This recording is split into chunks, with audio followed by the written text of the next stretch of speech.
Hi, I'm Matt Binnicker, the Director of Clinical Virology and Vice Chair of Practice in the Department of Laboratory Medicine and Pathology at Mayo Clinic.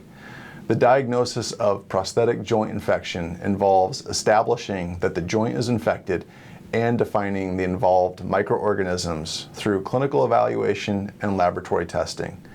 In this month's Hot Topic, my colleague Dr. Robin Patel will discuss the importance of accurate diagnosis of prosthetic joint infection and its management.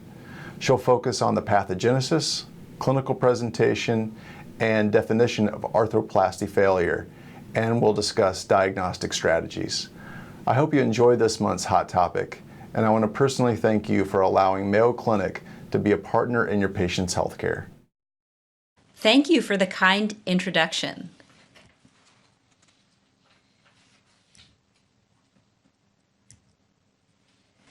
The numbers of primary total hip and knee arthroplasties have been increasing over time, with 332,000 total hip and 719,000 total knee arthroplasties performed in 2010 in the United States.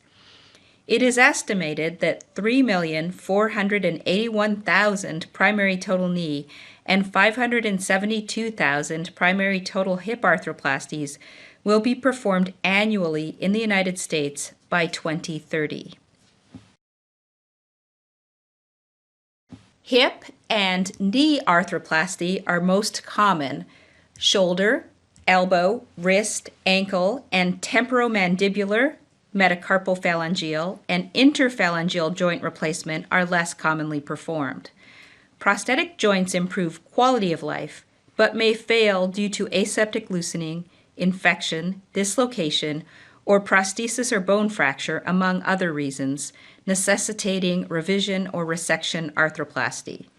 Prosthetic joint infection, although uncommon, is the most serious complication, occurring in approximately 2% of knee and 1% of hip arthroplasties. As shown in this figure, the number of cases of prosthetic joint infection is increasing with time.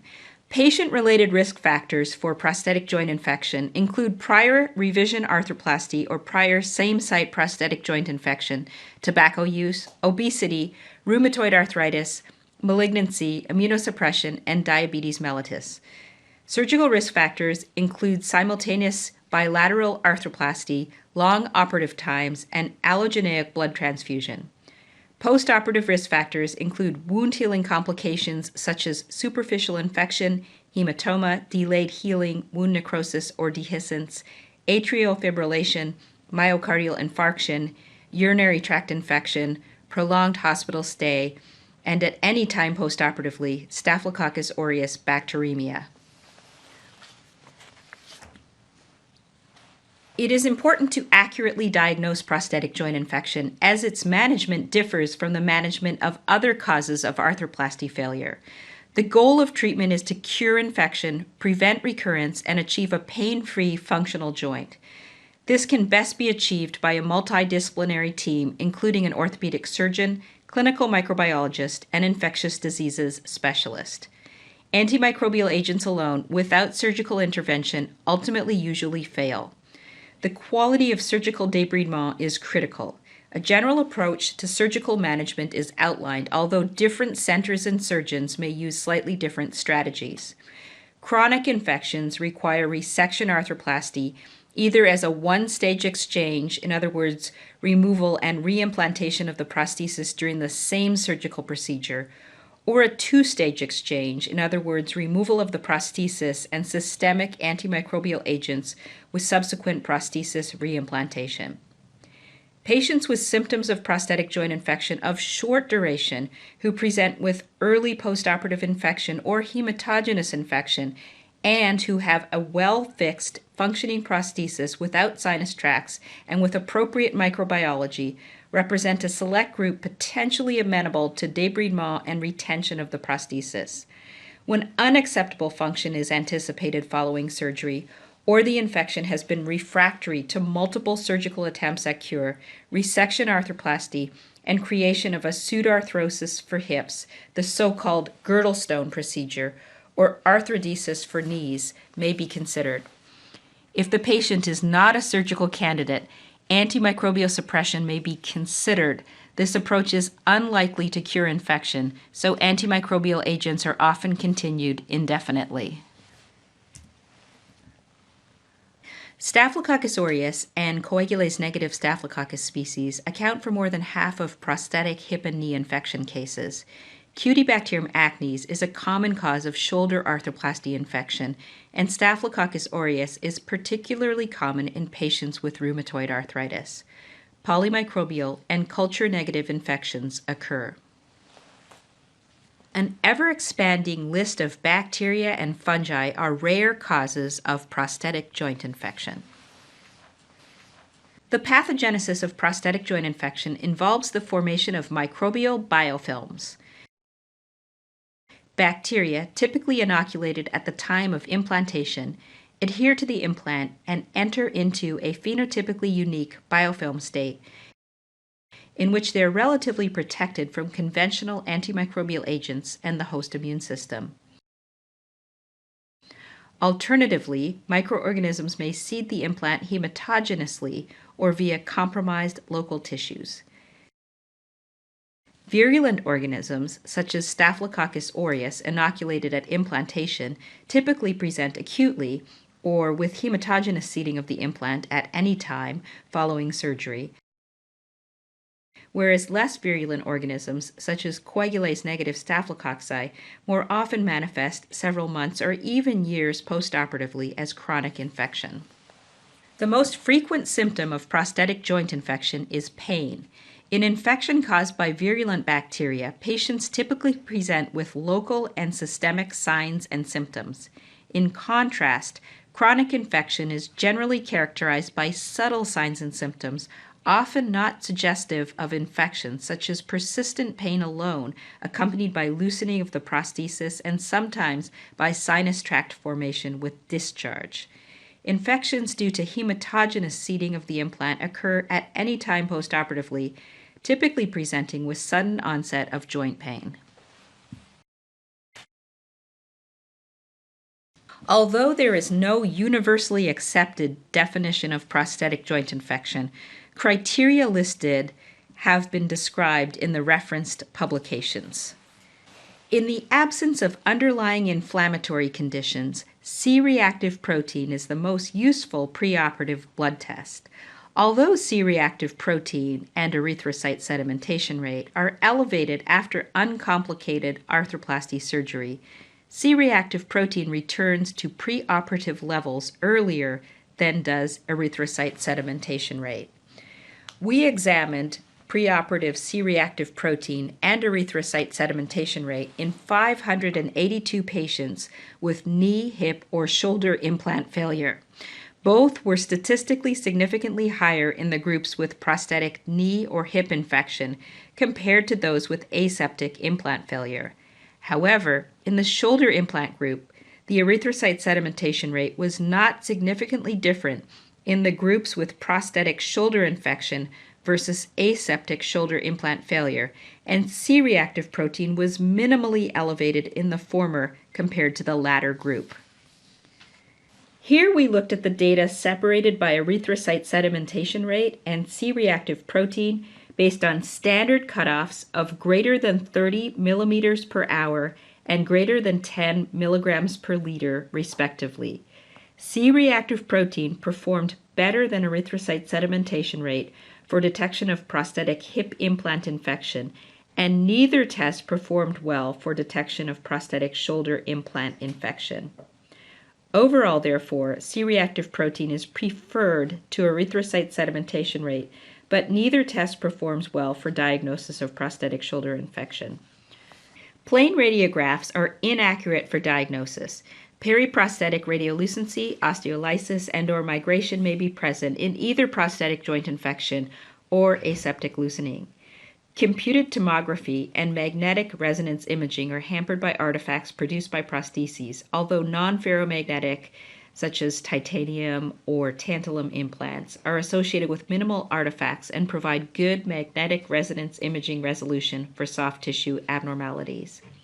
Bone scans, including those performed as three-phase studies, are sensitive for detecting failed implants but cannot be used to determine the cause of failure and may remain abnormal for more than a year after implantation.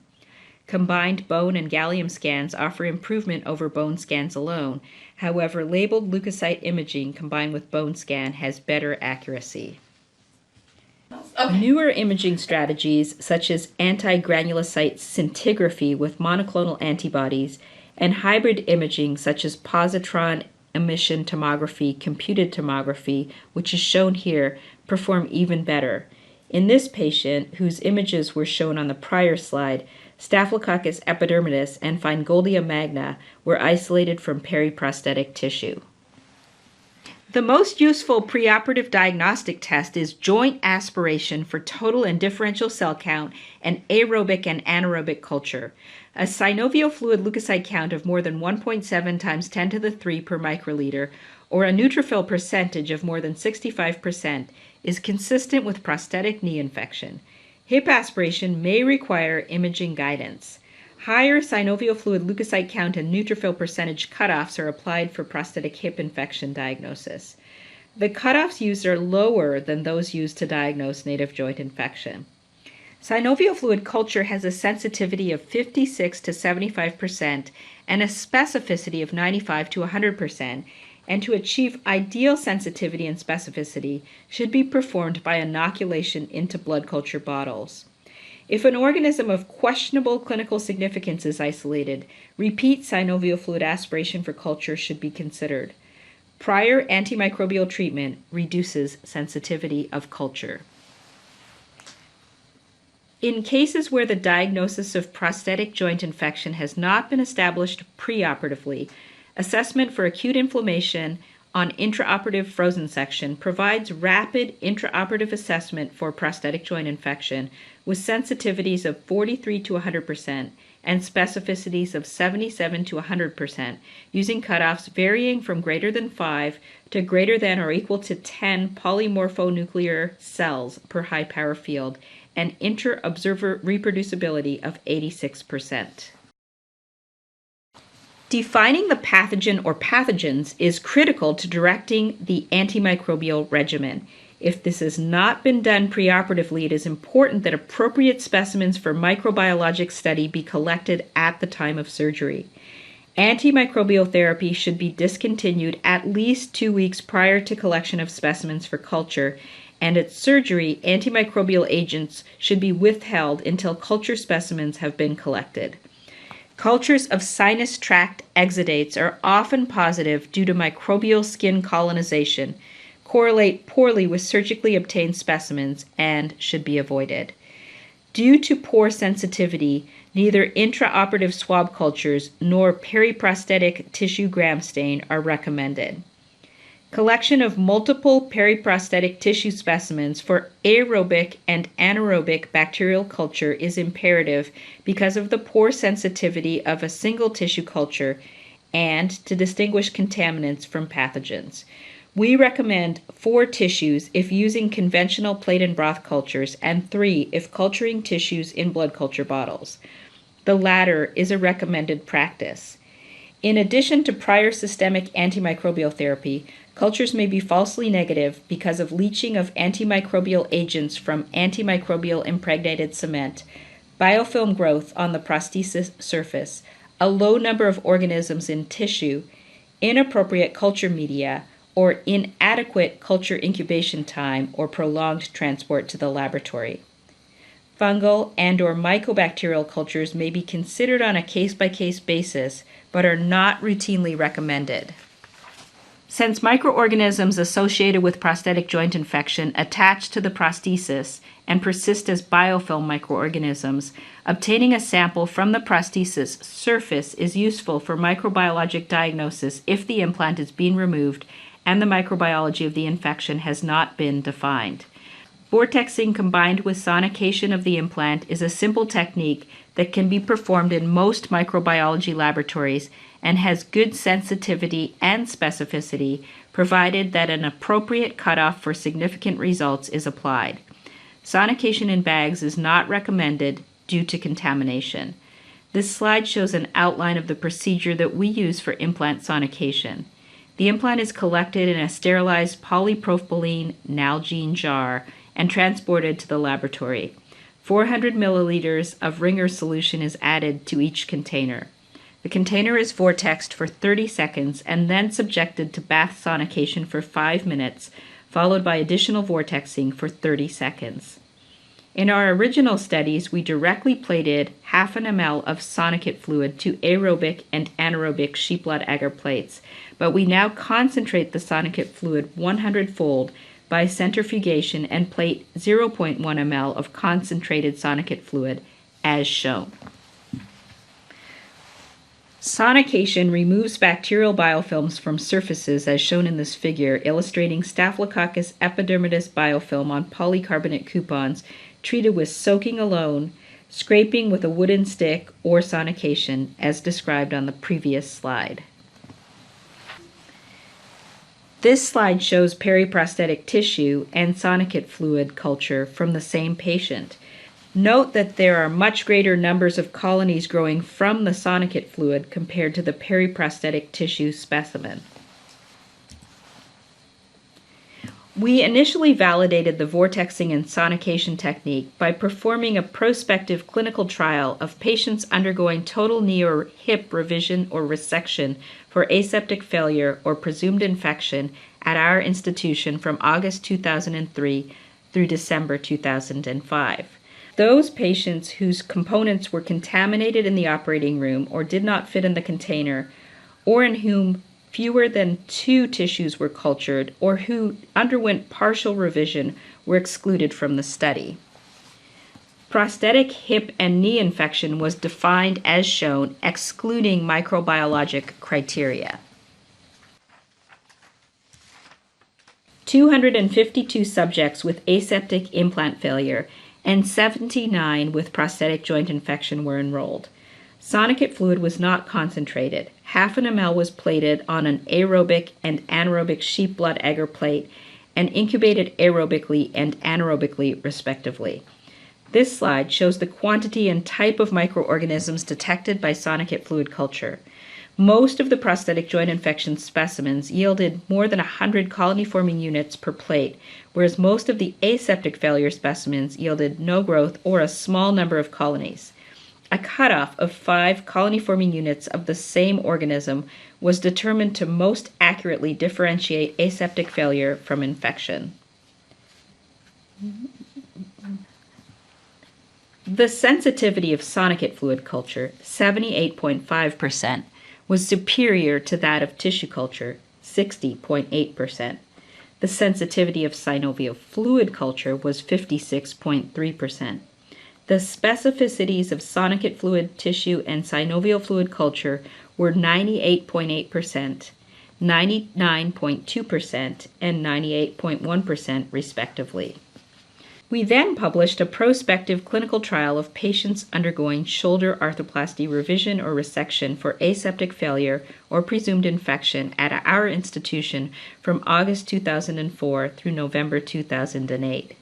Those patients in whom fewer than 2 tissues were cultured, who underwent partial revision, or whose sonicate fluid was not archived were excluded from the study.